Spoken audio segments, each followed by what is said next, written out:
Why is the ICI, the Independent Commission on Infrastructure, not investigating Ilocos Norte? Did you know that majority of the flood control projects in Ilocos Norte are contracted to either the Discayas or the newly elected Lawag mayor, handpicked by the president himself? Almost 4 billion pesos has been funneled to this mayor, who is their favorite contractor since Bongbong administration. Why is this not being flagged? The controversial Discayas themselves have 2.7 billion flood control projects that are paid in advance, with some uncompleted in Ilocos Norte.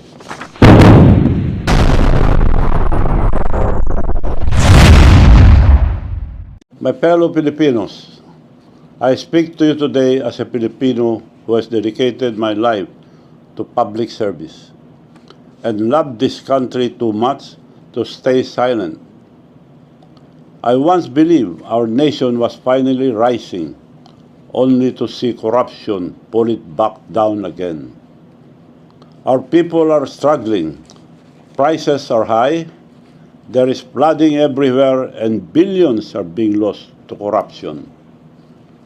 This flood control scandal is the biggest corruption scheme I have witnessed in my entire life, having seen 8 presidents lead this nation.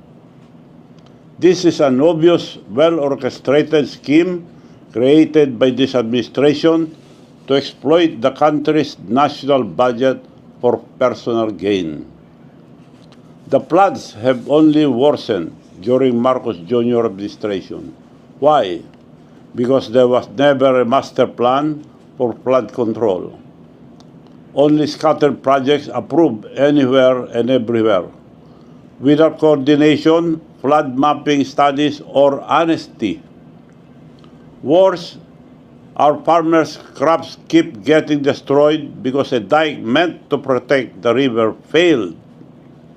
Family homes continue to be washed away by flash flood, and our children, the poor, and the entire nation is paying this price.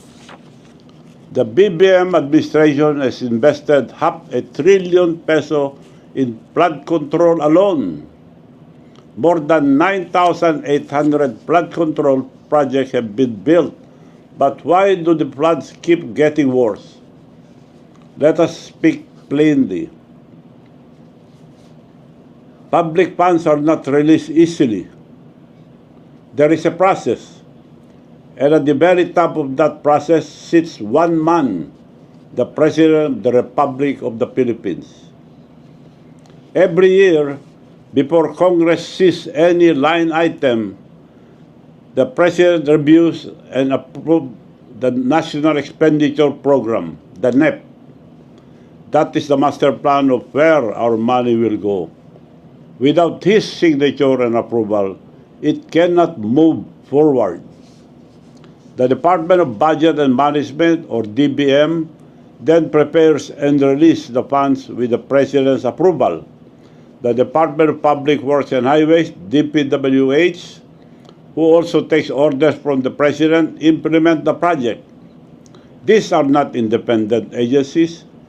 They follow the President's direction and instruction. And when Congress debates the budget and send it back to Malacanang, who signed it into law? The President himself. He approves the General Appropriation Act, or GAA, with full knowledge of its content.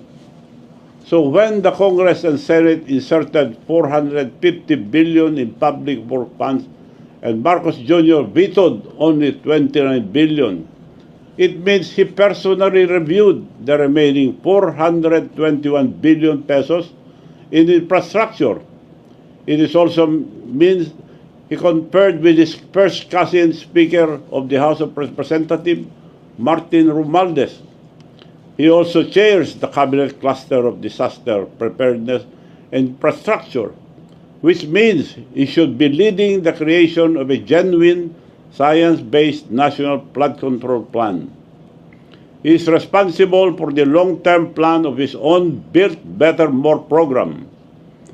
But instead, it has turned into Build More, Waste More. Every major flood project, every rehabilitation program, every large-scale public works, all of it passes through his desk. He reviews every plan and approves every peso. So tell me, how can anyone say, I don't know? How can he say, you should be ashamed of yourself? Perhaps it is you that you should be ashamed of yourself, Mr. President.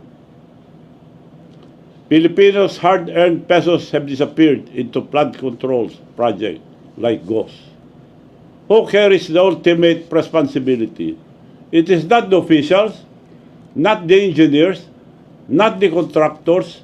It is the President who holds the power and the trust of the nation. Corruption has been allowed to flood every agency of his government. It is a failure of leadership at the very top. What our President is doing is shifting the blame to others to save himself. That, ladies and gentlemen, is called a weak leader. Let me ask this simple question. Who is their favorite contractor since Bongbong administration? Why is this not being flagged? The controversial Discayas themselves have 2.7 billion flood control projects that are paid in advance, with some uncompleted in Ilocos Norte. Why are the investigations skipping Ilocos Norte? The clearest example of how corruption hides under political protection. If he is doing this in his own province, then there is no doubt he is doing this to the rest of the country. I challenge you, Mr. President, to order your so-called independent body, the ICI, to begin this probe in your own province of Ilocos Norte. Prove credibility first before diverting blame to others. I challenge the youth and the religious group to accompany the ICI in their investigation of Ilocos Norte. I urge the public to call out the engineers and contractors in Ilocos Norte to stop protecting the mastermind. Look at how they will spin the story and try to silence me. The so-called plunder case they filed against me is a baseless complaint, a political weapon meant to destroy me because I have chosen to speak the truth about corruption at the highest level. If there is any truth to any accusations against me, I am willing to go to jail. I am a man of one word. The complainant of this plunder case, Attorney Tilly Cordero, who has a record of being suspended for 6 months by the Supreme Court for violation of the Code of Professional Responsibility, or CPR of lawyers. She even came to my house asking for money, proof of pictures which I will post publicly. She is the first cousin of the mayor I defeated in Narvacan, Mayor Edgardo Zaragoza, the most corrupt mayor that Ilocos has ever had. For 33 years that he and family were mayors, there has been no progress, no new municipal building, no new market, and barely any infrastructure except ghost project. This mayor even had ghost farmers to convert public funds to the mayor's pocket. In my barangay Solbec alone, they appropriated 9 million pesos for the benefits of 65,000 ghost farmers, while the official registered farmers are only 80, with the whole population of Narvacan being only 44,000. I filed that case 10 years ago, but the Ombudsman has not even touched that very blatant case up to now. Why have they accepted this fake complaint against me in just one day, but not act on the real plunder case I have filed against Mayor Zaragoza? This is how they operate: silence the whistleblower and protect the corrupt. They attack me because I'm not afraid to tell the truth. But take note, all their paid online troll farms and their attack dogs will never silence me. My countrymen, let us no longer be fooled. We keep trusting the same name. We are told that Ferdinand Bongbong Marcos Jr. will redeem the Marcos corruption curse on the Filipinos. But look around. His government agencies are flooding with corruption. And before it blows up into his face, he used the SUNA to tell the story as if he is the hero who uncovered the mess to save himself while deflecting the blame on others. Let's not be made stupid. How many times must we let the same family treat our country like their personal piggy bank? How many times must we trust the same name and expect a different result? If we truly love our country and children, then we must break this cycle. We are on the verge of exposing the biggest corruption scandal in the Philippine history. And should stop now. We should not stop now. Let us not allow the ICI, which was created by the President himself, to control or limit the investigation. Allow different groups to investigate in the ICI who will not be afraid to ask hard questions, and it should be viewed publicly for transparency. We cannot let them protect his friends and his cousins, his family, and most of all, the President himself. Now that the truth is out, we cannot wait for change. We must force it. Thus in power will not fix this system. It must be the people. First, to our farmers and workers, demand accountability.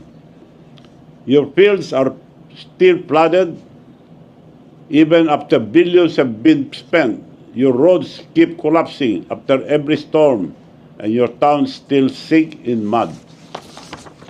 Second, let the student lead, stand up, organize, and lead the peaceful but powerful movement. This is your future. They are stealing. Stand united. When the youth stand united as one, no power can silence them. Third, and I appeal to all politicians, politicians should set aside ambition. Forget colors, forget alliances. This is no longer about politics. This is about restoring the nation's honor. Those who still have integrity, speak now. History will remember the few who stood up and forget the many who stayed silent. Fourth, the police and armed forces stand with the people, not with the powerful. You swore an oath to defend the Republic, not any single politician. When the people protest peacefully, please protect them. Do not prosecute them. For our mutual education, the primary provision that defines the duty of the armed forces of the Philippines under the Constitution is Section 3, Article 2, which provides, thus, civilian authority is at all times supreme over the military. The armed forces of the Philippines is the protector of the people and the state to secure the sovereignty of the state and the integrity of the national territory. Reading the above provision does not say that the AFP is the protector of the President and his government. It says protector of the people and the state. And finally, to all Filipinos, demand accountability at the top. The truth can no longer be hidden, and the people will no longer be silenced. We are not stupid. We deserve better. Our children deserve better. If we stay silent, the truth will be buried again, and our children will pay the price. This is not about politics. It is about true or sober leadership and accountability. If the President cannot face the truth and take responsibility for his failures, he must step aside for the sake of the nation. A voluntary resignation would not be a humiliation. It would be an act of dignity a rare moment of courage that could still restore trust in our institution. Every peso diverted and every project that doesn't exist is not just a waste. It is a loss of life, loss of security, loss of dignity. I urge all of you to rise and speak and to act now so that the truth may guide our country forward.